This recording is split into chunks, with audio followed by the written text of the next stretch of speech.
नमस्कार दोस्तों, स्वागत है आपका कुकिंग टाइम विथ ममता। अच्छा खाइए, स्वस्थ रहिए। आज की हमारी रेसिपी है प्याज की कचौरी, जिसमें जोधपुरी मसालों का टेस्ट और ट्विस्ट रहेगा। और हम मैदे के बजाय इसे बनाएंगे सादे आटे में, व्हीट फ्लोर। बहुत से लोग कचौरी इसलिए नहीं खा पाते क्योंकि वो मैदा डाइजेस्ट करने में कंफर्टेबल नहीं होते हैं।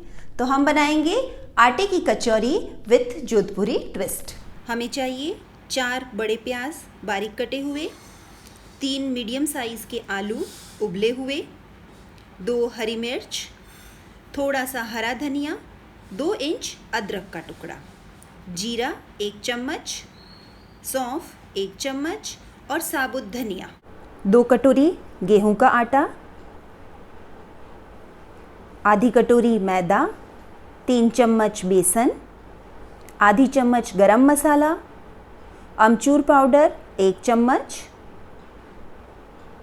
जीरा 1 चम्मच, थोड़ी सी लाल मिर्च, नमक स्वाद अनुसार, आधी चम्मच हल्दी और चुटकी भर हींग।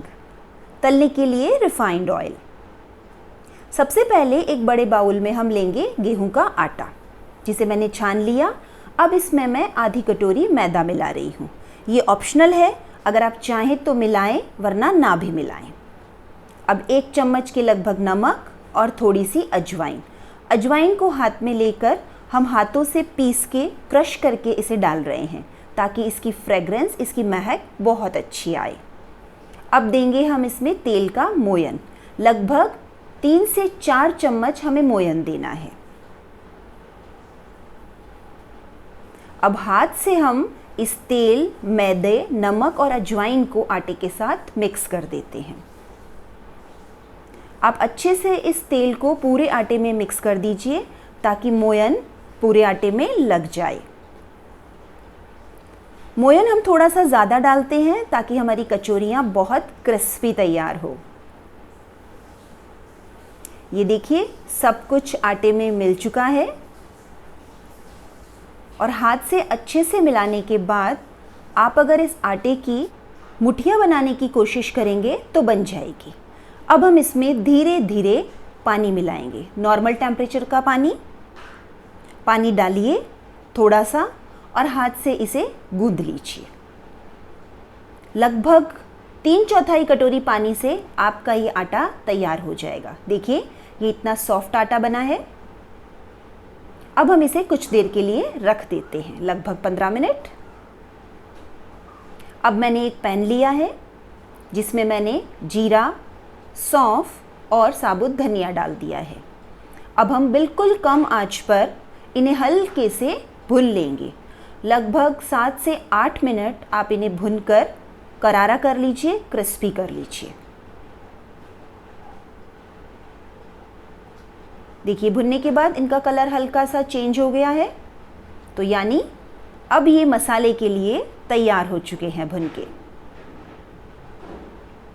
अब हमने गैस बंद कर दी है और हल्का ठंडा होने पर हम इसे जार में डाल के ग्राइंड कर लेते हैं।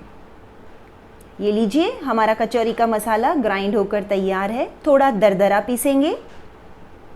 अब हम लेंगे एक बड़ी कढ़ाई या बड़ा पैन और उसमें हम लगभग 2 बड़े चम्मच तेल डालेंगे।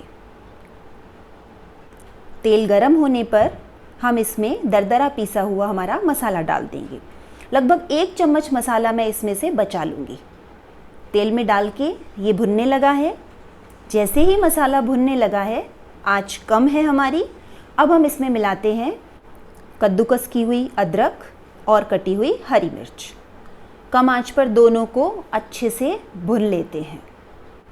अब डालेंगे चुटकी भर हींग, जो कचौरी के लिए बहुत ज़रूरी है। थोड़ी सी हल्दी। इन सब को भी मिक्स कर लेते हैं। देखिए, कम आंच पर लगभग 1 मिनट हमने इसे भुना है और हमारी हरी मिर्ची और मसाला भुनकर तैयार है। अब इसमें मिला देते हैं बारीक कटे हुए प्याज। प्याज बहुत सारे लिए हैं हमने, क्योंकि हमें प्याज की कचौरी बनानी है, तो स्टफिंग में प्याज ज़्यादा होने चाहिए।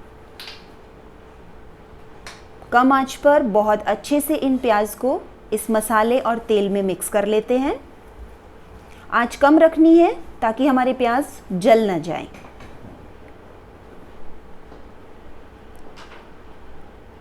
मिक्स होने के बाद लगभग 1 मिनट के लिए आप इन्हें कम आंच पर छोड़ दीजिए और इसमें डाल दीजिए 1 चम्मच के लगभग नमक। नमक थोड़ा तेज़ होना चाहिए क्योंकि हमें स्टफिंग करनी है। देखिए जैसे ही 1 मिनट हमने रखा आसपास में तेल झलकने लगा है, यानी प्याज भुनने लगे हैं। अब हम इसमें मिलाएंगे लाल मिर्च पाउडर, अमचूर पाउडर और गरम मसाला। इन सबको मिक्स कर लेते हैं। प्याज बड़े खुले खुले भुनकर तैयार हो रहे हैं। अब जो बचा हुआ हमारा मसाला था जो हमने तेल में नहीं डाला, उसे भी इसमें ऐड कर देते हैं। भुने हुए मसाले और कच्चे मसाले दोनों का फ्लेवर आपकी कचौरी में बहुत अच्छा आएगा। अब डालेंगे लगभग 2 चम्मच बेसन। बेसन हमने सिर्फ इसलिए डाला है कि प्याज से और नमक से जो पानी निकला है उस पानी को बेसन सोख लेगा और भुनने के बाद ये मसाला खुला खुला तैयार होगा और इस मसाले की बनाई हुई कचौरियाँ आप काफ़ी दिन तक स्टोर कर सकते हैं। कम आंच पर बेसन भी भुनने लगा है। अब इस मसाले में उबले हुए आलूओं को हाथ से मैश करके मिला देते हैं। सभी आलू को हाथ से मैश करके अच्छे से मिला दीजिए। अब चम्मच के साथ आलू को इस मसाले में मिक्स कर देते हैं। सब तरफ आलू और मसाले जब मिक्स हो जाएं तो इसे कम आंच पर रहने दीजिए। आपकी कोशिश ये रहनी चाहिए कि इस मसाले में पानी बिल्कुल भी ना हो, ना आलू का और ना ही प्याज का। तभी आपका परफेक्ट स्टफिंग का मसाला तैयार होगा। अब लास्ट इसमें हम मिलाते हैं कटा हुआ हरा धनिया। अब देखिए कढ़ाई में हल्का हल्का ये मसाला चिपकने लगा है, इसका मतलब आपकी स्टफिंग तैयार हो गई है। अब गैस बंद कर देते हैं और इसे ठंडा होने दीजिए।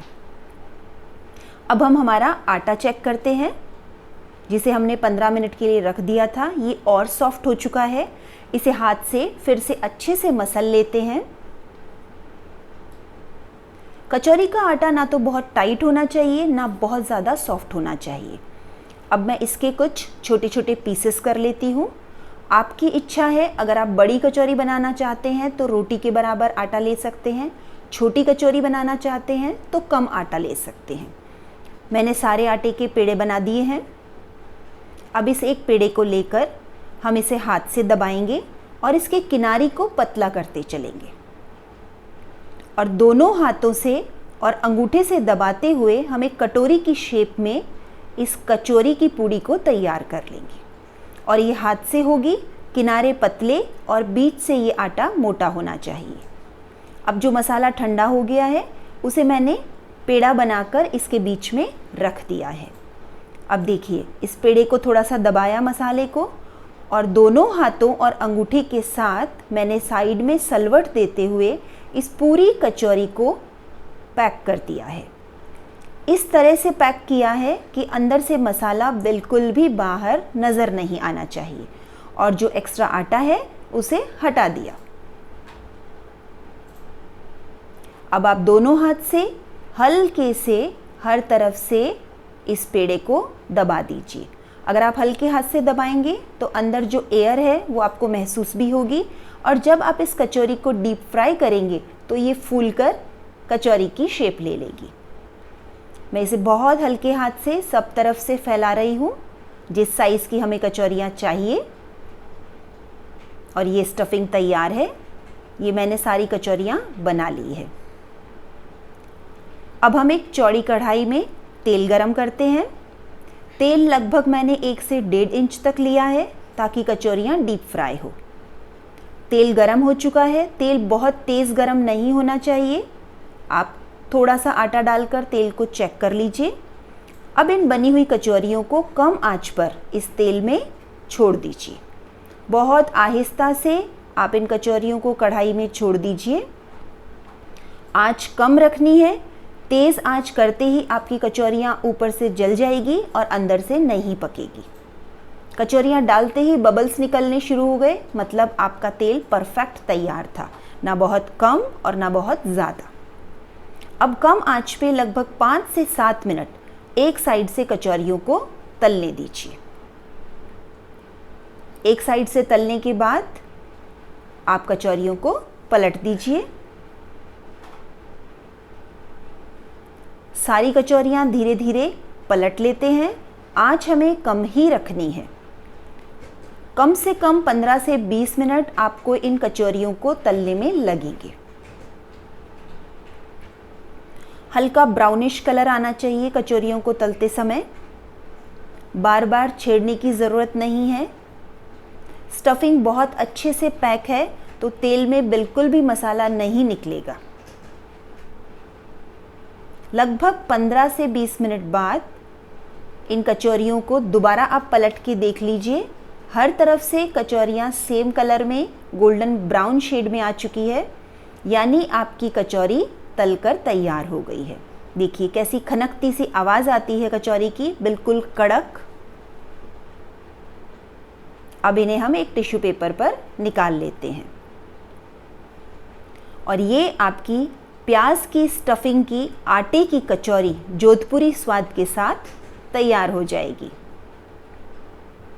मैंने सारी कचौरियाँ बहुत अच्छे से तेल को झाड़ते हुए निकाल ली है। तो आपने अपनी किचन में आटे के साथ जोधपुरी स्वाद की प्याज की कचौरियाँ तैयार कर ली है। देखिए तलने के बाद आप इन्हें उठाकर देखिए किस तरह से मोटी स्टफिंग रेडी है। आप इन्हें कढ़ी के साथ, चाय के साथ, सॉस या हरी चटनी, इमली की चटनी के साथ खाइए और आनंद लीजिए। आप कमेंट बॉक्स में ज़रूर बताइएगा कि आपकी प्याज की कचौरी आटे के साथ कैसी बनी है। देखिए अंदर से काटने पर ये कचौरियाँ कुछ इस तरह नज़र आती है क्योंकि इसमें खूब सारी स्टफिंग की हुई है। इस वीडियो को अपने दोस्तों के साथ शेयर ज़रूर कीजिएगा और मेरे चैनल को सब्सक्राइब करना मत भूलिएगा। अच्छा खाइए, स्वस्थ रहिए और लीजिए आटे में बनी हुई प्याज की कचौरी की विधि और सामग्री की जानकारी।